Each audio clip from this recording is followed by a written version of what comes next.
Bismillahirrahmanirrahim. Alhamdulillah Rabbil Alamin wa bihi nasta'in. Assalamualaikum warahmatullahi wabarakatuh.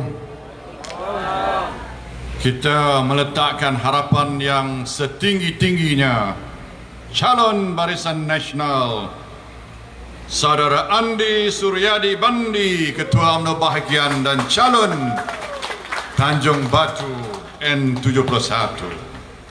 Pada malam ini kita berkumpul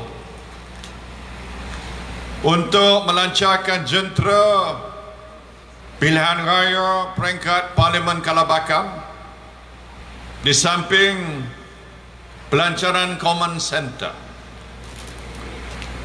Saya amat setuju dengan apa yang telah digariskan dan disarankan oleh Yang Amat Berhormat Menteri Besar Pahang sebentar tadi, kerana apa yang telah dinasihati oleh beliau sebagai panduan pada kita adalah berdasarkan kepada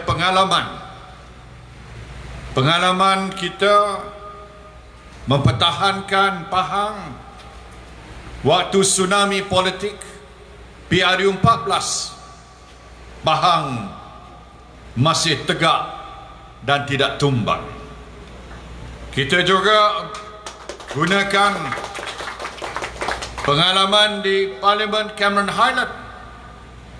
Untuk makluman tuan-tuan sekalian, Cameron Highland lah merupakan titik permulaan kebangkitan semula UMNO dan Barisan Nasional.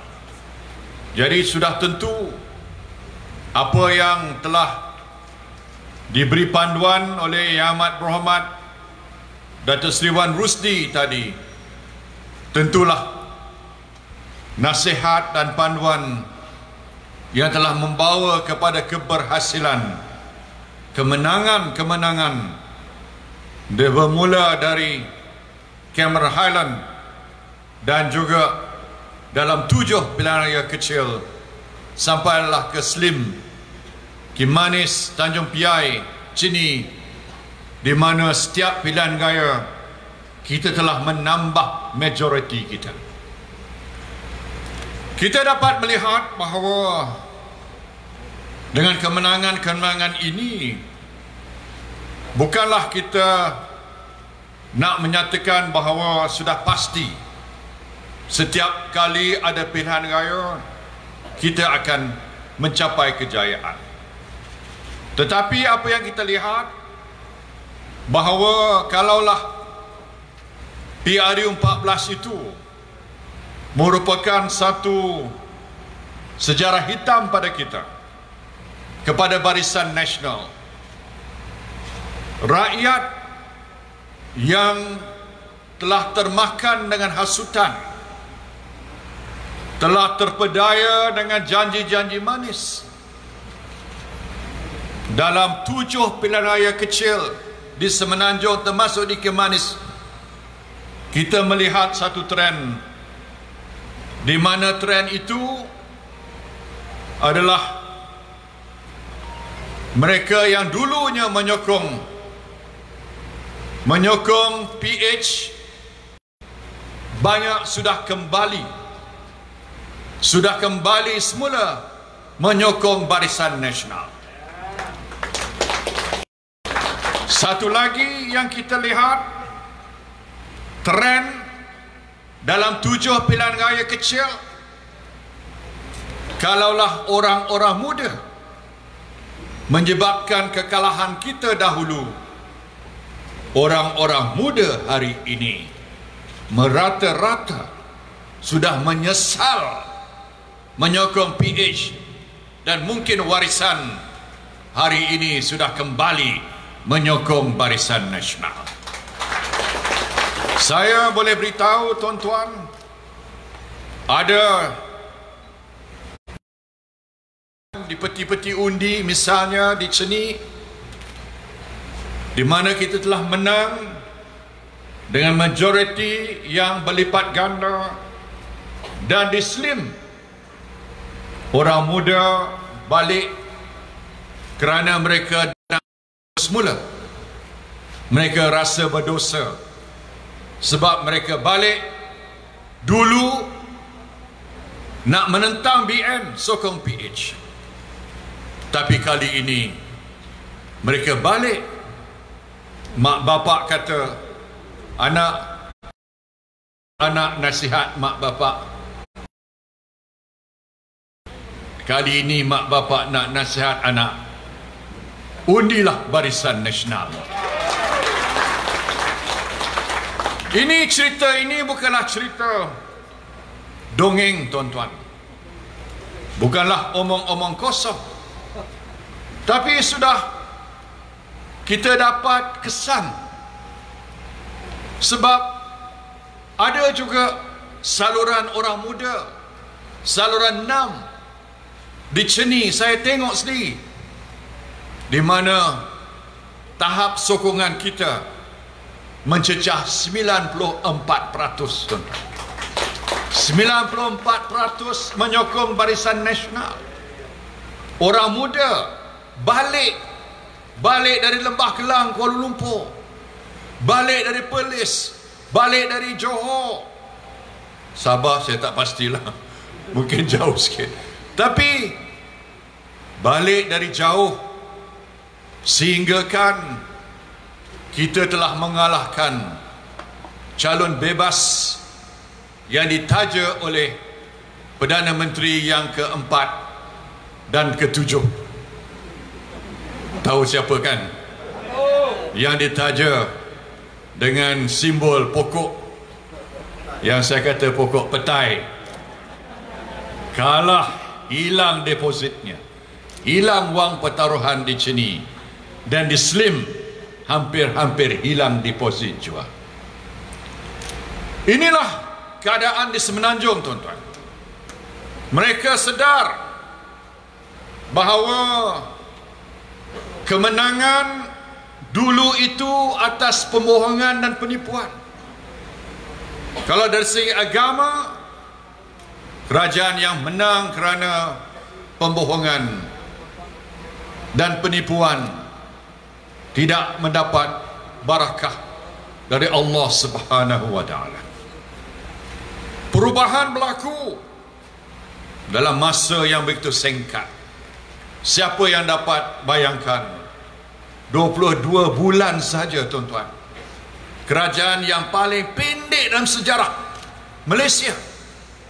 Kalau mereka tu baik sangat, takkan dalam masa 22 bulan mereka tumbang tiba-tiba.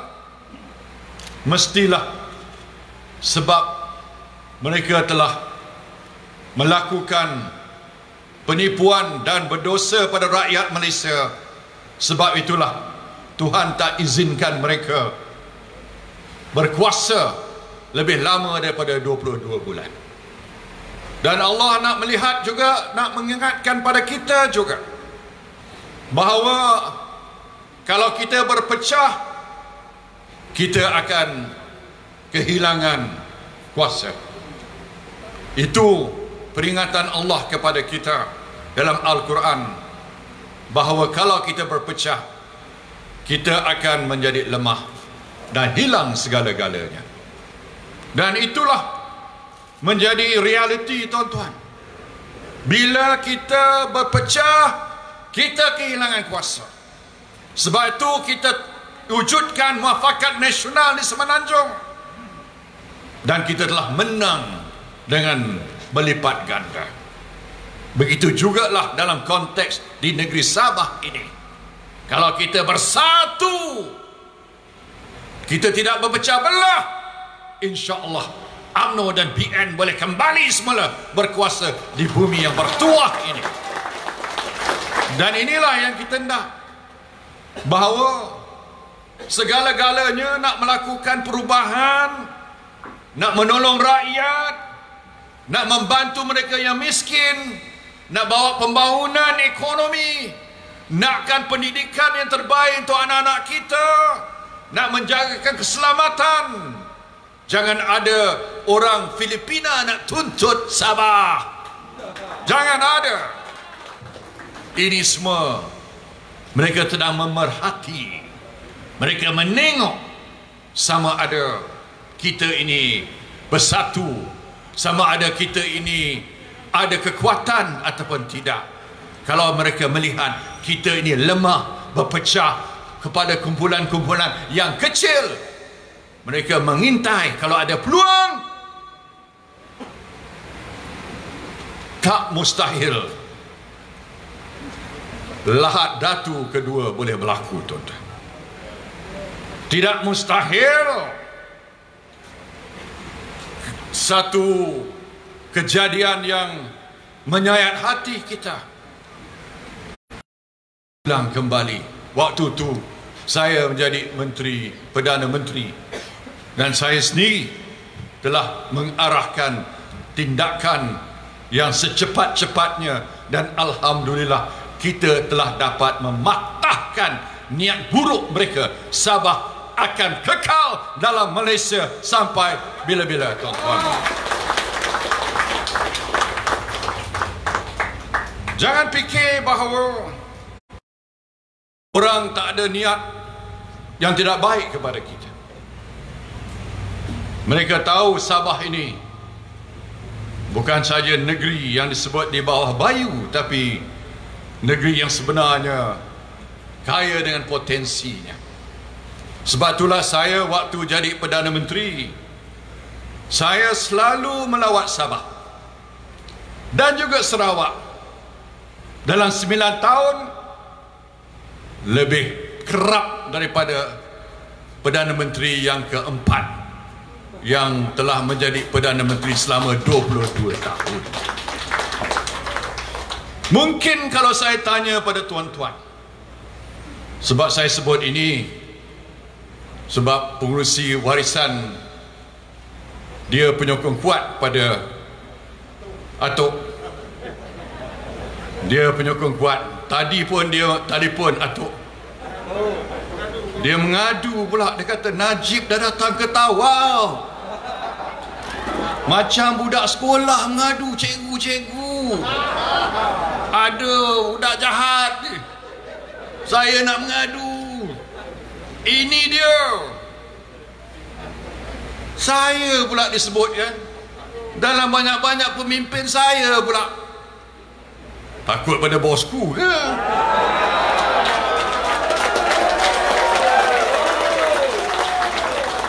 Ngadu pada Atok. Atok nak datang ke Sabah ke? Saya suka kalau Atok datang ke Sabah.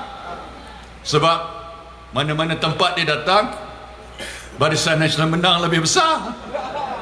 Saya harap dia datang ke Sabah, kempen di Sabah. Sebab orang Sabah tahu dalam masa 22 tahun 22 bulan kemudiannya jadi Perdana Menteri yang ke-7, apa yang dibuat untuk orang Sabah? Saya nak tanya tuan-tuan sekalian, apa yang dibuat? Kalaulah dia kata bahawa inilah the new Malaysia, ini Malaysia baru.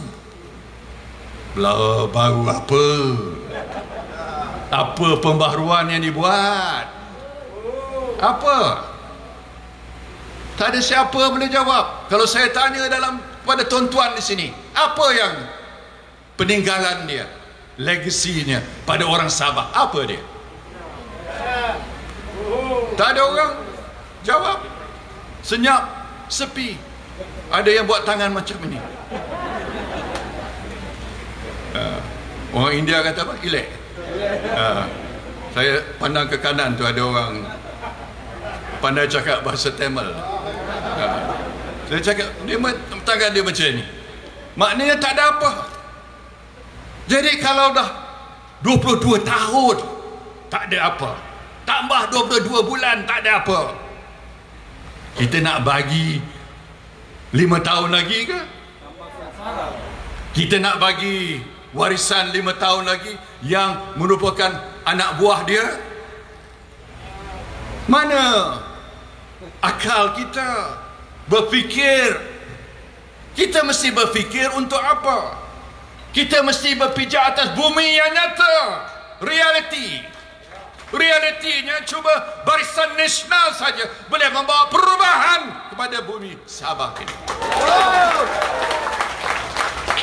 Saya bukan cakap sesuatu yang merupakan yang direka oleh saya, propaganda. Saya ada angka di sini, tuan-tuan. Saya boleh sebut bahawa dalam masa Barisan Nasional memerintah, kadar pertumbuhan negeri Sabah lebih tinggi daripada nasional, iaitu 8.2% pada tahun 2017. Malaysia mencatat 5.9%, Sabah 8.2%, tuan-tuan. Lebih tinggi, lebih pesat Sabah membangun waktu BN memerintah. Tapi bila PH ambil alih pada tahun berikutnya 2018, yang 8.2% itu telah menjunam kepada berapa? 1.5%. Teruk tak? Kalau 1.5% teruk, tahun kemudiannya berapa? 0.5%. 0.5%. Paling corot dalam Malaysia daripada negeri yang paling tinggi. Pemerintahan PH dengan warisan membawanya pada yang paling corot sekali. Last. Makna kerajaan PH warisan gagal. Pendek kata, kalau nak sebut mereka sebagai gagal kerasi pun boleh. Mana dia dah gagal. Tadi kita nak sokong orang gagal ni buat apa? Cuba kita fikir, kita nak orang boleh bawa sesuatu yang lebih baik pada kita ke? Orang yang terbukti gagal. Tentu kita nak orang boleh bawa kebaikan untuk kita. Tentulah kita nak bawa kepada orang yang boleh bawa kemarahan kepada bumi Sabah ini. Kita tak usah main propaganda, tak usah main emosi. Sabah for Sabah. Tapi Sabah for Sabah, kalau paling corot sekali buat apa? Kan? Tentu sekali kalau kita nak parti yang boleh membawa kebahagiaan, kesejahteraan dan masa depan yang jauh lebih baik kepada rakyat Sabah, iaitu Barisan Nasional kita. Terus main emosi. Ini saya dengar ucapan dia, oh ini Sabah for Sabah. Padahal zaman Barisan Nasional saya dah mula proses memberi hak kepada orang Sabah. Sudah mula. Makan masa sebab ada legal interpretasi dalam MA 63 agreement tu. Kita perlu masa merundingkan perkara ini satu persatu supaya akhirnya hak orang Sabah dikembalikan berdasarkan pada perlembagaan negara kita. Jangan lari pada perlembagaan negara kita. Sebab itulah merupakan ikatan kita, ikatan yang membawa kita dalam satu negara, kenegaraan kita adalah berdasarkan pada perlembagaan. Tapi saya tak tunggu penyelesaian MA 63. Saya bagi macam-macam yang lain pada orang Sabah, termasuk projek Pen Borneo Highway. Tuan-tuan di Semenanjung, kita buat lebuh raya, kita kenakan tol. Betul tidak? Di Sabah, Sarawak, kita buat Pen Borneo Highway tanpa tol. Tanpa tol. Dan saya nak mengambil kesempatan malam ini bahawa projek Pen Borneo Highway ini mula dilaksanakan pada 24 April 2016 di Kampung Andus Papar. Fasa pertama 706 km dari Sindumin ke Tawau. Fasa kedua Tramparuli ke Ranau. Fasa ketiga Tawa ke Kimanis. Dan Untuk ini, Lebuh Raya Pen Borneo Tawau ini pakej kedua, laluan Tawau Sandakan dilancarkan pada 28 Mei oleh saya sendiri, yang menghubungkan Tawau, Sandakan, Kuda dan Lahad Datu. Ini dia tuan-tuan, dan kalaulah kita berkuasa, tahun depan pakej ni dah siap, tuan-tuan. Tahun depan dah siap. Tuan-tuan tahu tak, kalau kita nak membangunkan ekonomi, kita mesti ada perhubungan. Hari ini disebutkan istilahnya apa? Connectivity. Maknanya inilah yang akan membolehkan kita pergi dari satu tempat ke satu tempat dengan tempoh masa yang lebih cepat lagi. Kita akan tiba. Saya di Kimanis tu, tuan-tuan, kita terangkan pada orang Kimanis, kalau ada Lebuh Raya Pen Borneo, orang Kimanis dalam masa 40 minit boleh sampai ke Kota Kinabalu, tuan-tuan. Hari ini 1 jam setengah, 2 jam mereka boleh tinggal di Kimanis, bekerja di Kota Kinabalu. Dengan maknanya mereka akan dapat kualiti hidup, taraf hidup yang lebih baik lagi. Begitulah juga orang Tawau. Kalau ada Lebuh Raya Pen Borneo ini, ekonomi Tawau akan lebih merangsangkan, lebih maju, lebih berjaya. Kerana ada Lebuh Raya yang hari ini tersekat-sekat macam orang sakit, jalan macam takut. Itulah dia nasib rakyat Sabah. Pen Borneo Highway, hadiah kita, hadiah BN. Tak dapat. Banyak lagi hadiah lain saya umum, termasuk juga jambatan Pulau Bombom pun. Walaupun Bombom disempurna, kena beritahu puak-puak kita disempurna. Beritahu, kalau dia kata dulu sebab dia bukan ketua menteri, jambatan tak dapat siap. Sekarang ini dia ketua menteri, tak siap juga. Apa excuse dia, apa alasan dia? Maknanya kena tipu lagi. Jadi orang kena tipu ni macam MB Pahang sebut, macam ular. Kita kena patuk 2 kali dari ular yang sama.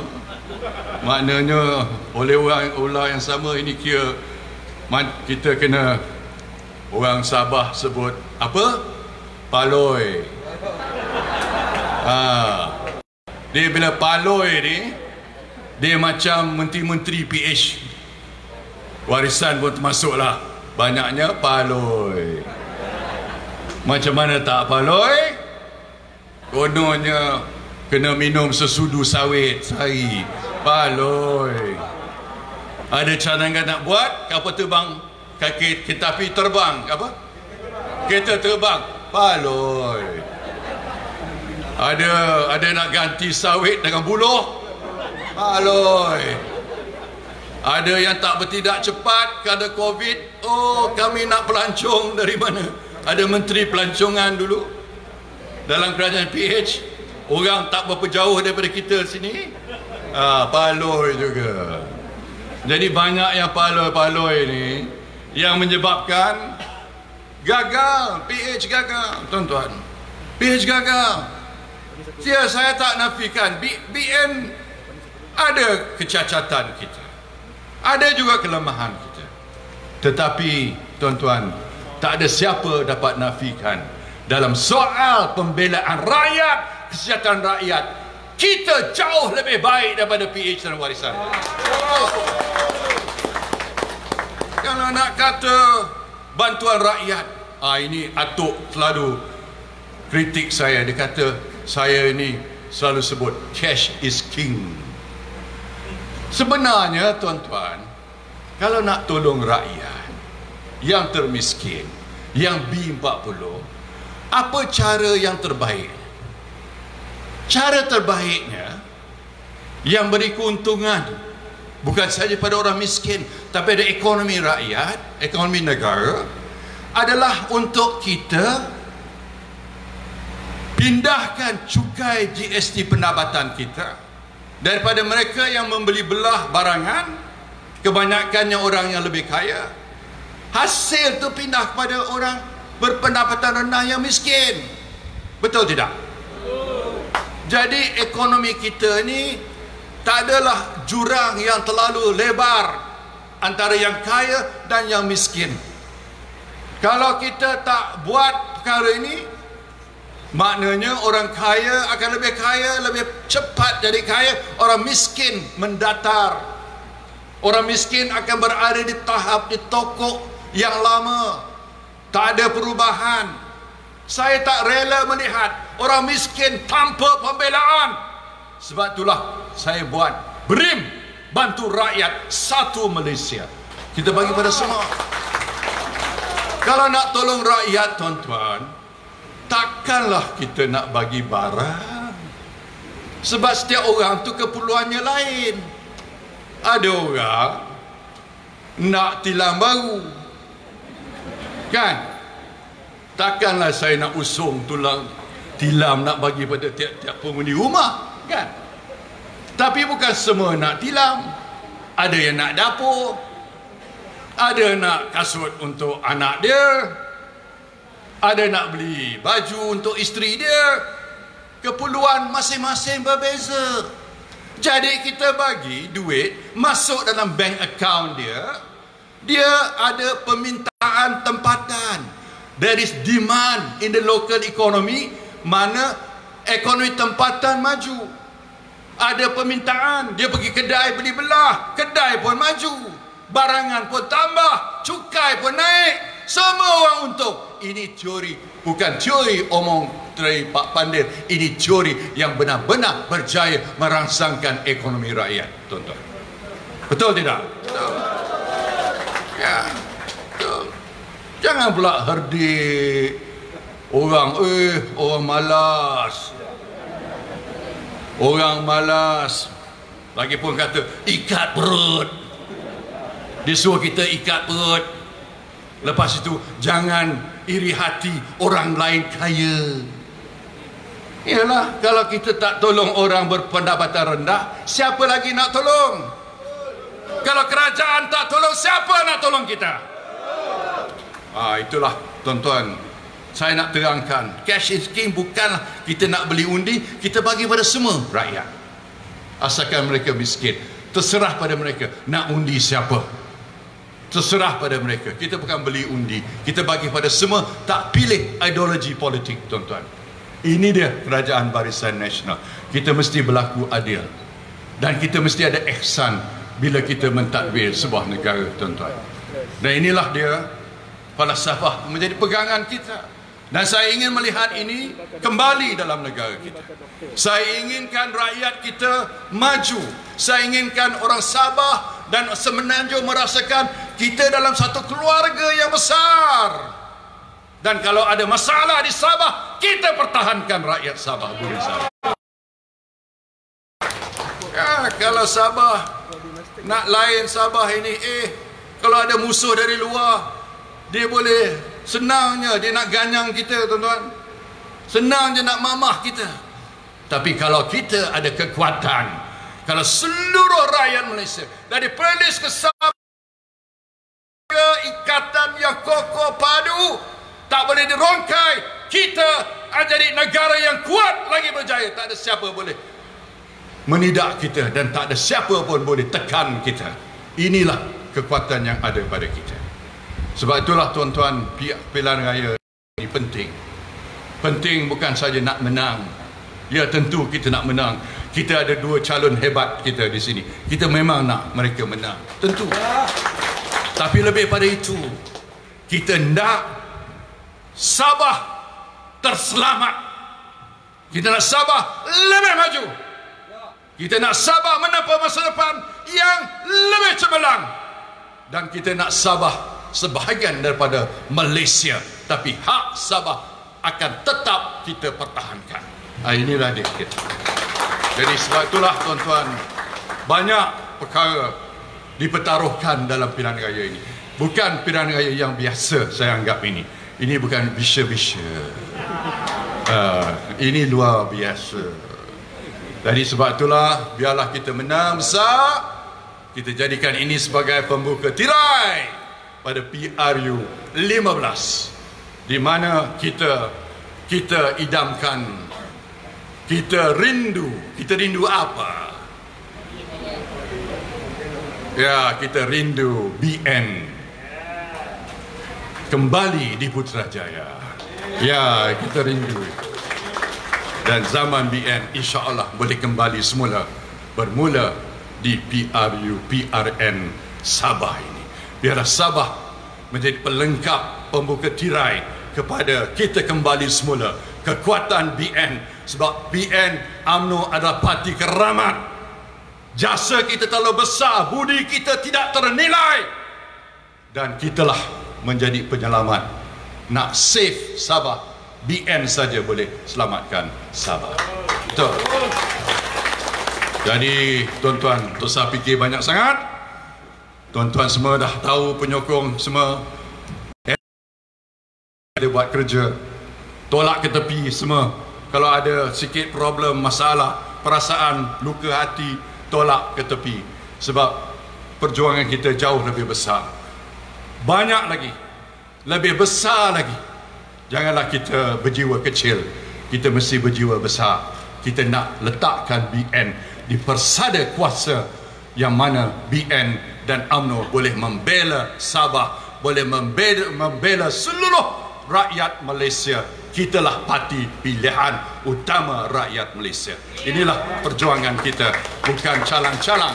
Bukan saja kita nak menang 1-2 kerusi, kita nak letakkan BN sebagai parti yang terkuat, parti yang dapat sokongan rakyat, parti yang akan insya-Allah membawa masa depan yang cemerlang untuk Sabah, untuk Malaysia. Hidup BN! Hidup BN! Hidup BN! Radu! Radu! Radu! Terima kasih. Assalamualaikum warahmatullahi wabarakatuh. Dan dengan ini saya dengan sukacita melancarkan Command Center dan Jenta Pilihan Raya Parlimen Kalabakan dengan rasminya. Terima kasih.